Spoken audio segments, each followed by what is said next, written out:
j'espère que vous allez bien. Aujourd'hui, je reviens pour le book haul de novembre et décembre. J'ai eu pas mal de réceptions et puis je me suis fait plaisir avec les cartes cadeaux que j'ai reçues à mon travail. Donc, je vous montre ça tout de suite. Tout d'abord, j'ai reçu des éditions Charleston, La Rose de Minuit de Lucinda Riley. Donc, il est sorti en poche. Il est sorti au mois de décembre, si je dis pas de bêtises. Je l'ai déjà lu, je vous en avais peut-être déjà parlé parce que je l'avais écouté en version audio, mais je le voulais absolument dans ma collection. Et au cas où, n'hésitez pas à aller voir mes anciennes vidéos. Et je referai un compte Instagram et si vous êtes sûr que je ne l'ai pas dit, je vous ferai une vidéo dessus. En tout cas, c'est un roman que j'ai adoré. Ensuite, j'ai reçu la BD Hasta la Vista Baby de Juliette Marcier à la Tommy Buzy. Donc, c'est le road trip d'une malade pas imaginaire. Donc, c'est la 3e BD que je reçois de cette autrice et que j'aime beaucoup. En fait, elle a la maladie de Crohn et donc les hôpitaux, ça la connaît. Donc, là, on va un petit peu voir de quoi il est question. C'est, voilà, road trip d'une malade pas imaginaire. J'adore les road trips, donc on va voir si c'est question de ça ou pas. Je vous en reparlerai dès qu'il sera lu. Ensuite, des éditions Nami Poche, j'ai reçu Le Souffleur de nuages de Nadine Monfils. Donc c'est un roman tout en légèreté et avec gravité, une invitation à regarder vers le ciel et à sourire à la vie. Donc souvent les éditions Nami c'est comme ça, hein, c'est des romans de développement personnel qui sont sur fond de romance. Actuellement je suis en train d'en lire un que j'aime beaucoup. Pour retrouver enfin le grand amour de sa vie, Hélène entraîne Franck dans une aventure pleine de surprises. À mesure que les kilomètres défilent, ils apprennent à se connaître et deviennent l'un pour l'autre des souffleurs de nuages, car il n'y a pas d'âge pour poursuivre ses rêves et profiter des rencontres inattendues. Donc vraiment, c'est un petit livre, je pense, qui peut se lire très rapidement. Et rien que le résumé, moi en tout cas, il me tente trop. Et toujours des éditions Nami Poche, j'ai reçu Une si belle envie de vivre de Céline Pardi. J'adore la couverture, elle est juste magnifique. Donc là, on dit, comme j'ai aimé votre livre, j'étais plongée dans un univers féerique, plein d'émotions, de simplicité, de vérité et d'amour. Et c'est Brigitte Bardot qui a dit ça. Donc peut-être qu'on parle des animaux, je ne sais pas. Ma marraine vit une existence paisible dans sa ferme où elle prend soin des chevaux que sa voisine lui a confiés.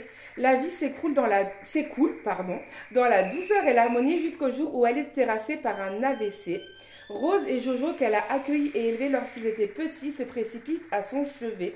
Donc voilà, il va être question d'amour, de tendresse, de chevaux, si j'ai bien compris. Je vous ai bien évidemment pas tout lu, mais voilà, il me fait aussi trop envie. Des éditions L'Archipoche, j'ai reçu La Ritournelle de nos jours.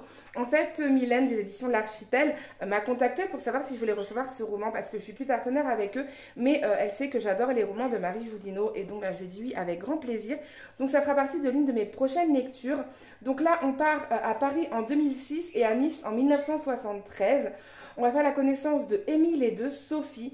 Je n'en sais pas plus, à part qu'ils sont liés par une énigme, celle d'un passé qu'on a préféré oublier. En faisant la lumière sur les ténèbres, parviendront-ils à déjouer leur destin? Donc voilà, moi j'ai vécu à Nice pendant 7 ans, mon mari est parisien, donc je me dis pourquoi pas, ça peut le faire, vraiment. Et puis j'aime beaucoup la couverture, bon après ça fait tout à fait... Nice, mais ça n'est pas la prom, hein, ça ressemble pas à la prom. J'ai reçu Noël au café 4 des éditions Nami de Rachel Roland. Donc celui-là, j'ai pas eu le temps de le lire pour Noël, mais je vais voir si j'arrive à le lire encore ce mois-ci. Ou sinon, ça sera pour l'année prochaine. Mais j'adore la couverture en fait, elle est trop belle. Et j'ai vu beaucoup de bonnes choses sur ce roman. Donc c'est une comédie drôle, émouvante qui rend hommage à nos espiègles compagnons à 4 pattes et un moustache. Donc voilà, j'avais adoré, si je dis pas de bêtises, le premier roman de l'autrice, mais je ne sais plus comment il s'appelait. Voilà, je ne sais plus. Je sais même pas si c'était elle en plus qui l'avait écrit. Bravo Cindy, tu es une booktubeuse en carton. En tout cas, voilà, ça parle d'un café, ça parle de chat. Et donc on verra un petit peu ce qu'il en est question. En tout cas les prénoms ne me disent rien. Donc c'est peut-être carrément autre chose que ce que je pensais. Et ensuite j'ai reçu Quand le jardin refleurira de Sarah Nishan Adams. La couverture pareil, je l'adore. Ils disent que c'est un roman lumineux qui célèbre le pouvoir de la nature et l'importance de la transmission et du partage. Donc celui-là il sera lu dès que le printemps va mener le bout de son nez. Parce que voilà, la couverture est juste magnifique. Il n'est pas trop épais. Après les éditions Nami font rarement des briques et c'est ça aussi que j'aime bien. Ils sont plus courts que la moyenne en hauteur et ils sont pas trop épais. Ça se lit vraiment super bien et à chaque fois c'est des romans vraiment doux et cocooning. Donc voilà, celui-là je suis curieuse de le découvrir. Ensuite, des éditions Hérold, j'ai reçu Le Rendez-vous des âmes égarées de Ludivine Labbé. J'adore ce que fait Ludivine Labbé. Donc celui-là, je suis aussi super curieuse de le lire. Donc là, ils disent que c'est un roman polyphonique qui nous parle de la mémoire transgénérationnelle, de quête des origines, de schémas répétitifs et la difficulté à trouver sa place. Donc j'ai trop hâte de le lire. On part, j'imagine, à Barcelone, hein, parce que ça ressemble à la Sagrada Familia. Donc je vous en dirai plus dès que j'en serai plus moi-même. Ensuite, j'ai reçu 3 autres romans des éditions Charleston que j'ai reçus en novembre. Donc il y a Un hiver à New York de Josie Silver, donc des éditions Charleston. Celui-là, ça va être une de mes prochaines lectures car j'adore Josie Silver. Et puis clairement l'hiver, bon, même si là il y a un super soleil et que hier il faisait 16 degrés en Alsace, on pourrait quand même se dire qu'on est encore en hiver. Donc celui-là il va être lu en tout cas courant de l'hiver, c'est sûr, à 1000%. Donc là, si vous aimez les romans réconfortants, Josie Silver est l'autrice à suivre. Donc on va parler de à la mort de sa mère, Vivien est tout juste sortie d'une relation toxique. Iris a besoin d'un nouveau départ. Elle quitte Londres pour New York, une ville que sa mère adorait. Lorsqu'elle tombe par hasard sur le célèbre glacier Belotti au cœur de l'Italie, elle n'en croit pas ses yeux. Est-ce vraiment la victime représentée sur ce vieux cliché où Vivien pose avec son amour de jeunesse? Et voilà, je vous lis pas tout comme à chaque fois. Parce que j'aime pas lire les résumés, mais je peux pas vous faire des résumés des livres que j'ai pas encore lus. Donc voilà, je vous en dirai pareil, plus quand il sera lu. Mais en tout cas, les romans de Josie Silver, à chaque fois, je les surkiffe. Ensuite, nous avons une rentrée littéraire, c'est Quand viendront chanter les loups de Florence Herlemann. Donc c'est aussi un petit bouquin qui fait 240 pages. Donc vraiment, il me tente pas mal. Ils disent que c'est un récit intense et poignant qui nous entraîne au cœur d'une nature aussi belle que sauvage, à la fois protectrice et hostile.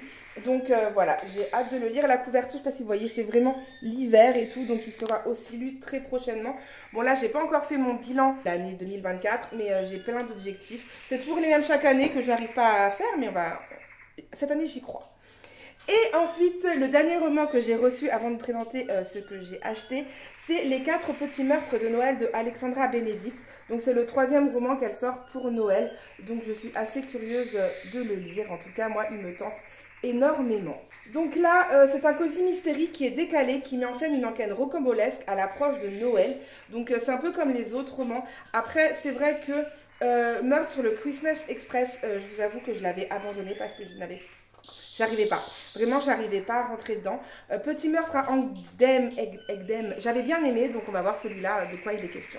Désolée si le cadre a changé, si mes lunettes ont un peu plus foncé, mais j'étais dehors parce que j'ai un livreur qui est venu me ramener un colis. Donc, je me suis fait plaisir, comme je vous ai dit, avec plusieurs achats que j'ai reçus grâce à mes cartes cadeaux, en fait, que je reçois avec mon travail. Donc, tout d'abord, je me suis acheté ce roman qui est Un cœur pour Noël.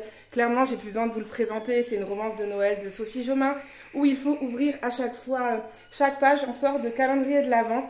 Je ne l'ai pas lu parce que je me le suis acheté aux alentours du 12 décembre et je me suis dit que non, j'allais pas le commencer maintenant. Je me le gardais précieusement pour l'année prochaine parce que voilà, je voulais pas tout dévorer d'un coup. J'ai vraiment envie de faire ça comme un calendrier de l'Avent. Le même jour, je me suis acheté La maîtresse de tous les mots de Disney de Serena Valentino. Donc c'est la collection des méchants, si je dis pas de bêtises, de Serena Valentino. Et en fait, moi, je l'ai vu en collection Arbac et vraiment magnifique comme ça. Avec, je ne sais pas comment ça s'appelle ce côté-là, je suis pas encore assez calée, je sais pas, je suis trop vieille maintenant pour ça. Non, je plaisante. Mais en tout cas, c'est le 2e que j'ai et j'essaye de faire toute la collection. Je crois qu'il y en a 7 ou 8 à collectionner, mais ils sont pas encore tous sortis en collection comme ça. Donc, j'attends, en fait, je suis pas pressée. Aller à Cultura pour les cadeaux de Noël de ma nièce et de ma fille et de mon neveu. Et en fait, j'ai vu qu'il y avait ça qui était sorti, j'étais pas au courant. Le tome 6, les carnets de cerises, la parenthèse d'oubli. Donc en fait, ils disent que c'est le 6e chapitre, le tome 6, mais que c'est le cycle 2 en fait. Donc c'est quand elle est adolescente.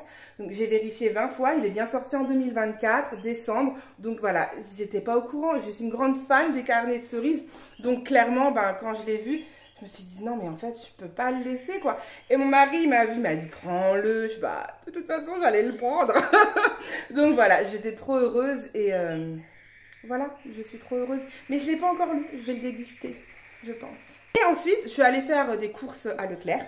Et puis mon fils adore se promener dans les livres à chaque fois qu'on va à Leclerc. Et donc je suis passée devant le rayon, pas jeunesse mais ado, je sais pas comment ils appellent ça. Et j'ai trouvé ça. La Bête en version collector. Donc il va avec collection. Voyez, voilà. Ils sont trop beaux. Et donc, clairement, je les trouve jamais. Donc, j'ai pas réfléchi non plus. Et je me le suis pris parce que, je voulais absolument savoir, en fait, de quoi il était question. Et surtout, le mettre dans ma collection, quoi. Donc, c'est mon 3e que j'ai. Le 3e, je vais vous le montrer pour ceux qui sont curieux. C'est Miroir, la méchante reine. Donc, voilà. Ils sont pas magnifiquement magnifiques. Ils sont vraiment trop beaux, quoi. Donc, j'étais obligée. Et puis, regardez-moi, là, avec les princes et les princesses et tout. J'étais obligée de l'acheter. Donc, voilà. J'ai un peu craqué. C'est vrai que je fais rarement des achats livresques. Mais là, j'étais trop obligée. Donc voilà. N'hésitez pas, vous, à me dire quel livre vous avez déjà lu de ceux que je vous ai présentés. Et puis, je vous souhaite une bonne journée, une bonne nuit et tout ce que vous voulez. Et je vous dis à bientôt. Ciao!